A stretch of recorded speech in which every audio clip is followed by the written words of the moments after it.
جو مرضی کھائے گا, تبھی یہ زیادہ کھانے پینے کو فوکس بھی نہیں کیا کرو, یہ بھی ذہن میں رکھو. اچھا کھاؤ, برگر پیزے اور یہ ٹوپی ڈرامہ چیزیں چھوڑ دو, لیکن اگر آپ کے پاس ڈاکٹروں کے مشورے کے مطابق کھانے کے پیسے نہیں ہے, بھی کیٹو ڈائٹ کے نام پہ بھی لوگ بہت وہمی ہو گئے ہیں.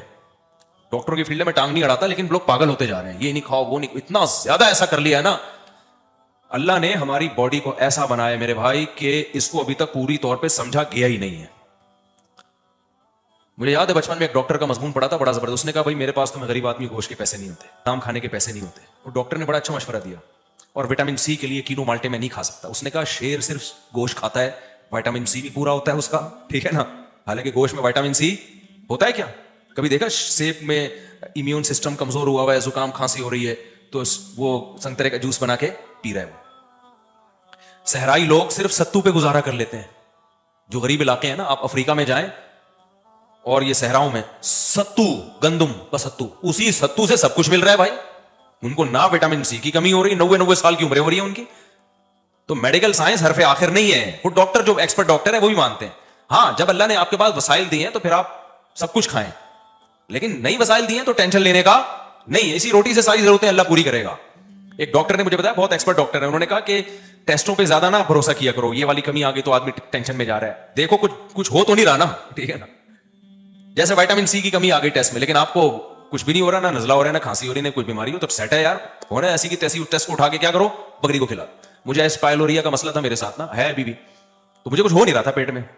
مجھے ایک دو ڈاکٹروں نے بتایا اسپائلوریا بہت خطرناک, اور یہ کینسر, اور ایسا بنا دیا. میں گئے کام سے بھائی, اب تو گئے بھائی, مرے بھائی, اب تو کینسر ہونے والا ہے. تو ڈاکٹر نے بلڈ ٹیسٹ کروایا. انہوں نے کہا, پھر ایک ڈاکٹر نے کہا بلڈ سے نہیں پتا چلتا بھائی, اسٹول ٹیسٹ ہوگا, خان کی لیب میں کرواؤ. وہ زبردست, یہ اسپائل. پھر میں نے ویڈیوز دیکھی انٹرنیٹ پر, وہ اسپائلوریا ایسا جرسی میں جو ہے نا, اسپائلورائے اصل جو اس کا لفظ ہے نا. بہت بڑے ایکسپرٹ کے پاس میں گیا. انہوں نے بولا بھائی کیا ہو کیا رہا ہے, پراٹھے کھا رہے ہو کتنے؟ میں نے کہا 2 کھا لیتا ہوں. ہضم ہو رہے ہیں؟ میں کہا ہو رہے ہیں. اور کیا نا, اور کیا کرنا ہے, اور کیا چاہیے؟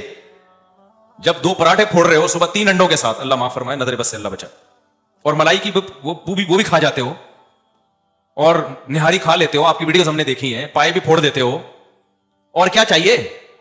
کیا کرنا ہے میدے کا, اور کچھ ہو رہا ہے؟ میں نے کہا ایسیڈیٹی ہوتی ہے. میں نے کہا اس میں یہ بھی نہ ہو تو پھر کیا ہوگا بھائی؟ اور وہ بھی جب ہوتی ہے جب نیند نہیں آتی. نیند اگر میری پوری نہ ہو نا, تو انہوں نے کہا نیند کا تو دماغ سے بہت گہرا تعلق ہے, ٹائم نیند کمپلیٹ کر لو. میں نے کہا نیند پوری ہو پھر نہیں ہوتا کوئی. تو میں نے کہا یہ خان کی رپورٹ ہے, اسپائلورائے. میں نے کہا بھائی بکری کو کھلا دو یہ رپورٹ. کیا کرو, یہ ڈاکٹر کی بات کر رہا ہوں, ڈاکٹر خود الجھے, مجھے کوئی ملامت نہ کرے کہ ڈاکٹر کوئی کہے کہ نہیں اسپائلورائے کو ہلکا لے رہا ہے. بھائی مجھے وہ ڈاکٹر نہیں بتایا کوئی. انہوں نے کہا ٹینشن لینے کا, یہ سب کا ایسا آئے گا, یہی آئے گا. ہو نہیں رہا تو کیا ضرورت ہے یار رپورٹیں لینے کی. تو نیٹ پہ جب آدمی سرچ کرتا ہے نا, باولا ہونے کے علاوہ کچھ بھی حاصل نہیں ہوتا. خوب سمجھ لو, انٹرنیٹ پہ بھروسہ نہ کیا کرو, نیٹ پہ سنا کرو ڈاکٹروں کو, لیکن اپنے محلے پڑوس کے ڈاکٹر سے نا تھوڑا سا مشورہ لے لیا کرو کہ یہ کیا ہے. خیر ہے, یہ ایک بیماری ہے, اگر کوئی اس کی جو علامات ہیں تو پھر اس کا علاج کرانا ضروری ہے. علاج کرانا ضروری ہے. اس کا نہیں ہو رہا تو یہ سب کچھ نہ کچھ ہر وقت باڈی میں چل رہا ہوتا ہے, تو جانے دو. اچھا خیر, تو اب کیا مسئلہ ہے؟ تو انہوں نے بتایا کہ کوئی چیز کی کمی ہوتی ہے باڈی میں, باڈی خود ہی اس کا متبادل تلاش کر لیتی ہے. صرف ایک وٹامن ڈی کے بارے میں کہتے ہیں, وہ 40 سال کے بعد اگر وہ کم ہے نا تو وہ لازمی سپلیمنٹ لینے پڑیں گے. باقی سب کچھ ہو نہیں رہا تو سب سیٹ ہے, ٹھیک ہے نا. جب تک کوئی آپ کو محسوس نہیں ہو رہی نا کوئی بیماری, تو اس کو ٹیسٹوں پہ نہ جاؤ سوائے وٹامن ڈی کے. اچھا خیر, تو کہاں سے کہاں بات چلی گئی. تو میں کہہ رہا تھا اتنا پیچیدہ سسٹم اللہ نے بنا دیا باڈی کے اندر یار. وہ صرف ستو پہ پل رہا ہے, گاؤں دیہات کا آدمی, اس کی باڈی ہر چیز کہاں سے لے رہی ہے. شیر صرف گوشت سے سارے وٹامن منرلز پورے کر رہا ہے, سب کچھ مل رہا ہے اس کو. اتنا پیچیدہ سسٹم, اتنا بہترین نظام. اچھا ہم جو بھی کھا رہے ہیں, آنکھوں کی بینائی بھی تیز ہو رہی ہے, کانوں کی, جو بھی سمرات, پیزا برگر نہیں ہے, یہ ذہن میں رکھو. پیزا برگر سے آنکھوں کی بینائی تیز نہیں ہوتی. جو میٹھے لڈو مٹھائیاں پھوڑ رہے ہو, یہ نہیں کھانا شروع کر دینا کہ چونکہ اللہ بہت بڑا ہے, اور اللہ جب ستو پہ ایک گاؤں دیہات کے آدمی کو زندہ رکھ سکتا ہے تو مجھے لڈو پہ زندہ کیوں نہیں رکھ سکتا. میٹھا آپ کو بہرحال, اور یہ چینی کی صورت میں جو میٹھا, یہ چھوڑنا پڑے گا. شہد پہ اگر میٹھا کھانا ہے تو شہد کھاؤ. اچھا خیر, تو کچھ چیزیں تو نیچرل ہی نہیں ہے نا. یہ جو پیزے برگر اور یہ سفید آٹے کی یہ جو اور میدے ویدے, یہ تو نیچرل تھوڑی ہیں, یہ تو انسان کی خوراک تھی, تو گوروں نے آ کے ہمیں ان فضول چیزوں پہ لگا دیا. خیر, تو اللہ کا نظام کتنا عجیب ہے میرے بھائی. جو بھی کھا رہے ہیں ہم, آنکھوں کی بینائی تیز ہو رہی ہے, کانوں کی سماعت تیز ہو رہی ہے, اور اللہ کہتے ہیں اس سے اسپم بن رہے ہیں. وہ تھوڑے دنوں میں اربوں خربوں, یہ لا آف چانس کے تحت ہو رہا ہے. ایسا ہے بھائی, اتفاق سے ماغ میں ایسے سافٹ ویئر انسٹال ہو گئے ہیں بائی چانس, بائی چانس جو ہے وہ باپ کے ایسے سافٹ ویئر انسٹال ہو گئے ہیں کہ پراٹھے سے اسپم بن رہے ہیں بھائی. یار اسپم کو دیکھو اور پراٹھے کو دیکھو, کوئی میچنگ ہے؟ کسی سائنسدان کے پاس پراٹھا میں تو چونکہ پراٹھے کھاتا ہوں نا تو اس لیے میں وہ مثال دوں گا, ورنہ صرف پراٹھے سے نہیں, اور پراٹھا بھی کوئی کھانے کی چیز نہیں ہے, عادت پڑی ہوئی ہے ہمیں, اور وہ بھی ہم اسی اصول کے تحت کہ اللہ سے ہوتا ہے, غیر اللہ سے کچھ نہیں ہوتا. کہیں تو اللہ کو لاؤ نا بھائی, اب یہ تھوڑی کہ پراٹھے چھوڑ دیں یار, ہم اتنا بھی آپ سائنس کو ڈاکٹروں کو لفٹ نہیں کراؤ. تو لا آف چانس کے تحت کیا ہو رہا ہے کہ جی پراٹھوں سے کیا بن رہے ہیں, اسپم بن رہے ہیں, اور اتفاق سے مرد الگ بن گیا, عورت الگ بن گئی, ایک ہی مخلوق سامنے نہیں آئی ہے. تو یہ جو میں نے مثال دی تھی نا 10 سکوں والی, اس میں تو 10 ارب دفعہ یہ عمل تھا, 10 ارب لوگ کر رہے ہو تو ایک میں اس بات کا چانس ہے. یہ جو ہو رہا ہے نا اس کائنات میں, پوری کائنات بن گئی, ستارے سیارے, زمین سورج کے گرد گھوم رہی ہے, تھوڑا سا فاصلہ بڑھ جائے تو سورج کی دسترس سے آزاد, تھوڑا سا کم ہو جائے تو سورج پہ جا کے ٹکرا جائے. ایسے بالکل لگ رہا ہے کوئی پلگ پانا لے کے نا کوئی نٹ بولٹ ٹائٹ کر رہا تھا زمین کے نٹ بولٹ ٹائٹ کر رہا تھا, اور اس کو 23 ڈگری پہ جھکا دیا زمین کو. زیادہ بھی نہیں جھکایا, زیادہ جھکائیں گے نا یہ دن اور رات کا ڈفرنس بہت زیادہ بڑھ جائے گا, اور سردی میں بہت زیادہ سردی پڑے گی, گرمیوں میں اس سے بھی زیادہ گرمی. جیکب آباد والے تو ابلنا شروع ہو جائیں گے گرمیوں میں اگر زیادہ اللہ نے یہ کر. ایک خاص 23 نہ 24 نہ 22. یار ایسی ایڈجسٹمنٹ یار, ایک لگ رہا ہے کوئی پلگ پانا لے کے بیٹھا ہوا تھا, اسکرو سے ٹائٹ کر رہا تھا زمین کو کہ اتنا جھکانا ہے اس کو, اس سے زیادہ بھی نہیں, اس سے کم بھی نہیں, اور اتنی اسپیڈ سے سورج کے گرد گھمانا ہے اس کو, نہ اسپیڈ زیادہ کرنی ہے نہ اسپیڈ کم کرنی ہے. پوری ایک بہترین ایڈجسٹمنٹ ہے. یہ تو خربوں سے ضرب دیں پھر بھی یہ اتفاق ناممکن. میں نے 2 ہفتے پہلے ایک مثال دی تھی نا کہ ایک سائنسدان نے کہا ہے کہ ایسے ہی ہے جیسے کچرا پڑا ہوا ہے اور خربوں سال میں اس سے ایک بوئنگ طیارہ بن کے تیار ہو گیا اتفاق سے. تو وہ جتنا امکان اس کا ہے اس سے بھی کم امکان اس کائنات کے بننے کا ہے. تو اب نوح علیہ السلام نے کیا سمجھایا, وقد خلقکم اطوارا, دیسی دلائل دیے نوح علیہ السلام نے, دیسی انداز. ابے تو اپنی آنکھوں سے دیکھ رہے ہو مٹی سے اسپم بنتے ہیں, اسپم ماں کے پیٹ میں جا کے جمے ہوئے خون میں تبدیل ہو جاتا ہے, جمع ہوا خون جو ہے وہ گوشت میں تبدیل ہو جاتا ہے, گوشت میں آنکھیں ناک کان دل دماغ جگر لگ رہے ہوتے ہیں, پھر ماں کے پیٹ سے باہر آتا ہے کیسا رو رہا چیخ رہا ہے اور آوازیں کس رہا ہے, پھر اس کی مسکراہٹ, ہر چیز بچے کے حساب سے اللہ نے اس میں رکھ دی ہے.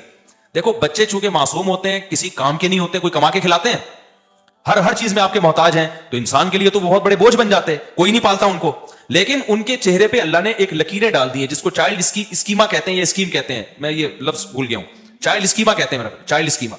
یہ ایسی لکیریں بچوں کے چہرے پہ پڑی ہوتی ہے نا کہ اس پہ آٹومیٹیکلی انسان کا دل اس کی طرف کھینچا چلا جاتا ہے. یہ جانوروں کے بچے میں بھی ہوتا ہے.